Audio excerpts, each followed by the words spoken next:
مساء الخير يا جماعة. أنا النهاردة حابب أتكلم عن 4 حاجات مهمين جدا شايفهم في كل البيوت. حقيقي أنا بحذر الأهالي وبالأخص اللي بيعملوا كده مع أولادهم. تعال نروح لأول حاجة، ثقافة الإحباط اللي هي زي مثلا أنت عمرك ما هتتغير. في نوعية من الناس شايفين إنك لو بتعمل حاجة غلط هتفضل كده طول عمرك حتى لو بتحاول تتغير للأحسن، وفي نظرهم انت عمرك ما هتتغير، وطبعا ده مش صحيح. يا ريت ننشر ثقافة التشجيع مكان القرف ده، او حتى اللي قدامك لو ما اتغيرش يبقى انت عملت اللي عليك قدام ربنا. تعالى بقى نروح لثقافة الفضول بقى نوعية من الناس شاغلين نفسهم بكل تفاصيل الناس اللي حواليهم، اللي هو انت عملت ايه، اكلت ايه، عايز يعرف عنك كل كبيرة وصغيرة، ولو ما عرفش حاجة عنك يبقى انت غريب وبتداري على نفسك.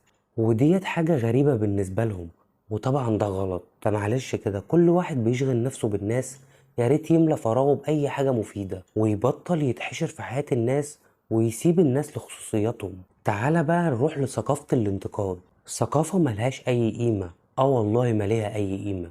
فاكرين احنا لما ننتقد الناس احنا كده بنصلح حالهم وهنخليهم يتغيروا للأحسن، وطبعا ده عمره ما هيحصل، عشان الانتقاد ده بيجيب نتيجة عكسية وبيخلي الشخص يتمسك بالحاجة الغلط حتى لو هو شايف فعلا ان هي غلط. تعالى بقى نروح لثقافة الإذلال، زي مثلا أنا ياما عملت، ودي بقى فكرتها إن الشخص كل ما يعمل حاجة اللي حواليه يقعدوا يقولوله أنا ياما عملت، أنا ياما رحت، أنا ياما جبت، وهو مش فاهم إن بالكلمتين دول الثواب اللي خده على الحاجة اللي عملها ديت راح في الهوا، وبيظهر في الآخر إن هو ما عملش أي حاجة. حتى الأهالي اللي بيعملوا كده، حضراتكم خلفتوا عيالكم عشان انتوا عايزين تخلفوا العيال ديت وعايزين يبقى عندكم أولاد. اكتشفتوا بقى إن مسؤولية التربية ديت كبيرة، ديت مشكلتكم انتم. إنما بقى تقعد تذل فيهم وتعرفهم بقى إنك ياما عملت وياما شلت.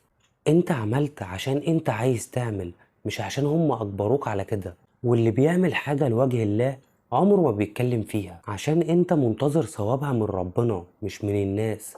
عشان كده اتعدل ابوس ايدك.